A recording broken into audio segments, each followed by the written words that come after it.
Olá pessoal, sejam bem-vindos a mais um vídeo do canal Network Pro. Eu sou o Fernando e hoje eu vou dar continuidade no assunto VPN no PFSense. No último vídeo eu criei uma VPN site-to-site com matriz e filial usando IPsec.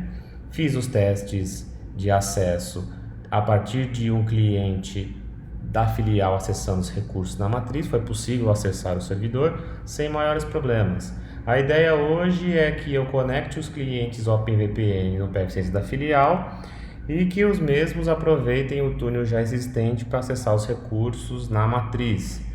E falarei também sobre algumas funcionalidades como o Split Connections e o NAT configurado diretamente no IPsec.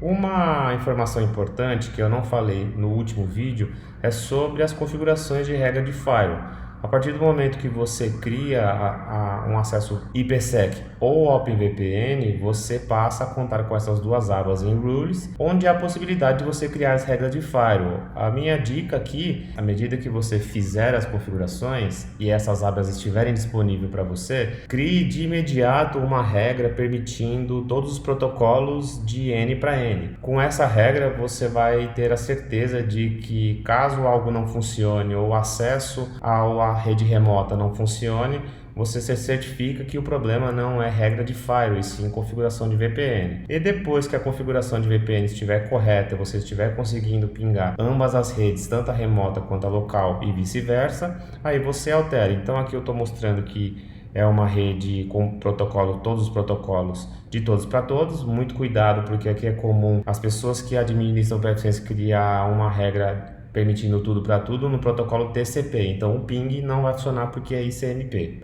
Vou dar início aqui na tentativa de pingar a rede da filial. Eu estou numa rede remota, simulando aqui um home office. Veja que eu não consigo pingar o PFSense da filial 192.168.201. Agora eu vou conectar a VPN para fazer os testes. Eu criei um usuário, criei previamente uma conexão OpenVPN no PFSense da filial e vou fazer a conexão. Veja que após me conectar, eu já vou estar apto a conseguir me conectar com os hosts da rede da filial. E a ideia é que eu aproveite essa conexão e já aproveite o túnel site-to-site para que esses clientes possam também conectar na rede da matriz. Vou pingar aqui um IP da rede da matriz para que vocês vejam que eu ainda não tenho acesso, porque ainda existem algumas configurações a ser feitas. Eu preciso declarar a rede do túnel nas configurações de VPN IPsec. Vou fazer isso a seguir. A primeira configuração que é necessária ser feita é a configuração do próprio OpenVPN, das VPNs Client to Site. Nessa configuração de VPN, eu declarei apenas a rede da filial, eu não declarei a rede da matriz. Então é importante que em Local Networks eu declare também a rede da matriz. Desta forma eu vou conseguir enxergar a rede da matriz. Veja que eu tenho a rede local da filial e agora tenho a matriz. Feita essa configuração, eu vou salvar a configuração do OpenVPN e vou reconectar a VPN para que eu tente novamente fazer o acesso e ver se é possível. O maior erro em alguns cenários, quando eu sou questionado a respeito desse tipo de conexão, é não declarar as redes dos túneis. A rede do túnel também é uma rede que precisa ser declarada e você precisa declarar todas as redes, independente se é a rede que você vai se conectar ou se é outra que está conectada a ela via VPN. Veja que eu estou tentando pingar o IP da matriz e ainda não tenho acesso à rede da matriz. Aqui eu estou tentando pingar o IP do CentOS, que é um servidor de teste que eu fiz para essa demonstração. Eu vou ter que voltar nas configurações de VPN, dessa vez nas configurações de IPsec. Veja que eu tenho a fase 1 e a fase 2. Vou copiar a fase 2 já existente, vou manter os mesmos padrões de criptografia que eu usei para a fase 1 na conexão já existente para facilitar o trabalho.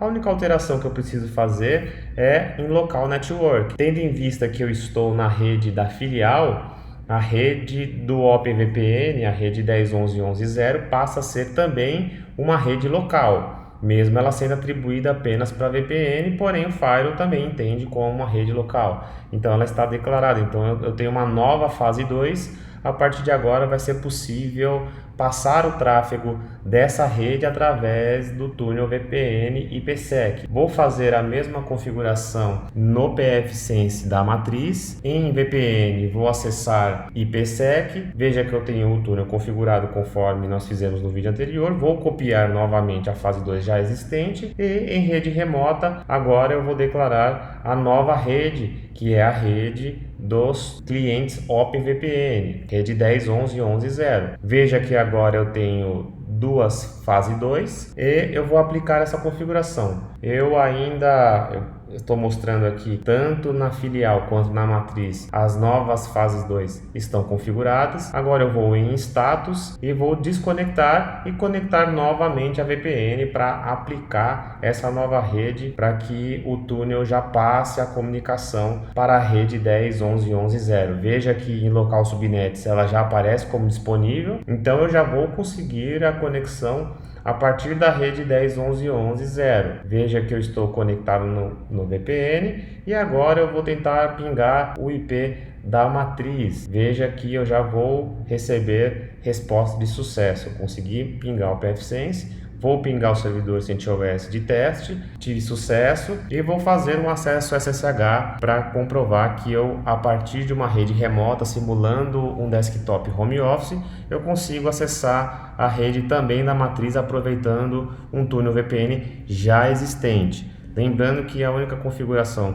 nesse caso que foi feita foi declarar a rede do túnel do OpenVPN. A princípio às vezes parece um pouco confuso, mas eu sugiro que você faça um esboço da sua rede, que você vai entender as redes que você precisa declarar para que elas passem no túnel VPN. Lembrando que você precisa sempre declarar as redes que você quer ter acesso. As redes que não devem ter acesso não devem ser declaradas. Eu vou voltar aqui em IPsec. No vídeo anterior eu falei sobre a possibilidade da conexão de NAT nas próprias configurações de fase 2 do IPsec. Veja que eu estou na rede 100. Aqui em NAT, como eu falei no vídeo anterior, eu tenho a possibilidade, em alguns casos, quando eu já tenho a rede remota declarada para outro acesso, eu vou declarar a rede, uma rede diferente. Então, nesse caso, eu estou na rede da filial e vou declarar a rede remota sendo 172.16.0.0. Veja que a rede da filial é rede 192.168.200. Então eu tenho agora uma nova rede declarada, que não é a rede que eu tenho na filial. Vai ser possível, quando a conexão entrar pelo firewall e solicitar IPs da rede 172.16, fazer um NAT na ponta da filial, que vai traduzir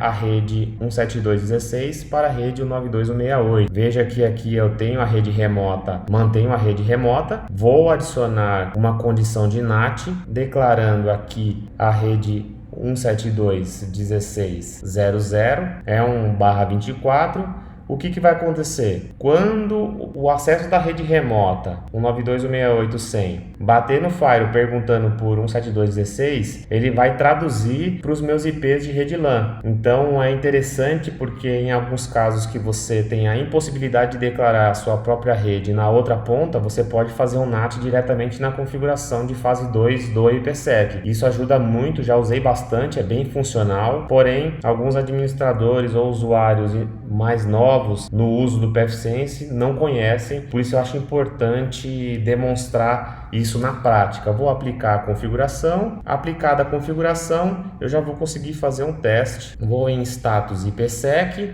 vou desconectar a VPN, vou conectar novamente. Veja que na rede da filial está declarado do mesmo jeito, a rede remota continua sendo a rede 192.168.100, que é a rede da matriz, e a partir de agora eu já consigo fazer alguns testes. Então eu estou na rede da matriz e vou fazer um teste tentando pingar da rede da matriz para a rede da filial, que são redes 100 e 200, não tem rede 172. Então essa parte é bastante interessante quando você precisa desse tipo de flexibilidade. Veja que no IPsec, no status do IPsec da matriz, eu tenho declarado 172.16. De um computador da matriz, eu vou tentar pingar o 172.16.0.1. Veja que eu tenho resposta mesmo não tendo a rede 172.16 na rede do outro lado, na rede da filial. Vou tentar acessar, veja que eu consigo acessar o pfSense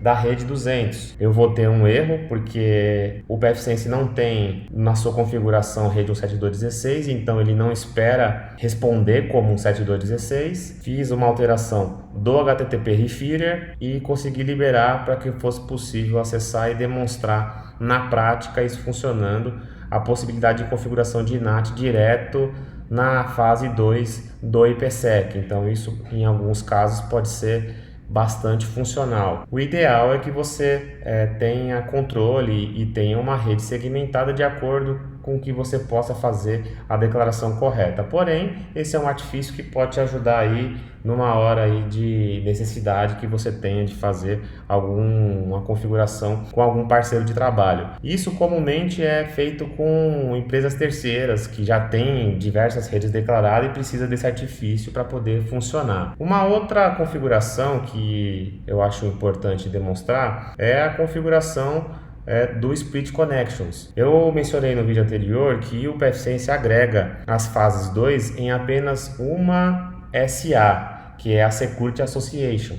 Porém, alguns firewalls de mercado não aceitam que você agregue duas classes de IP ou duas redes em apenas uma SA. Você precisa configurar o Split Connections para que cada rede ele coloque em uma SA diferente. É possível que você tenha que configurar isso com equipamentos de outras marcas que não seja pfSense. Por isso é importante você saber da possibilidade desse tipo de configuração. Vou fazer a mesma configuração na outra ponta, vou selecionar Split Connections e vou conseguir demonstrar isso na prática. Eu vou desconectar a VPN, vou conectar novamente e veja que o pfSense não está mais agregando as redes em apenas uma SA, uma associação de segurança. Para cada rede, ele fez uma associação de segurança diferente. Então, tem alguns firewalls de mercado que trabalham dessa maneira e é importante que você saiba que o pfSense dá suporte a esse tipo de configuração. Bem, pessoal, esse foi o conteúdo de hoje. Espero que vocês tenham gostado e até o próximo vídeo.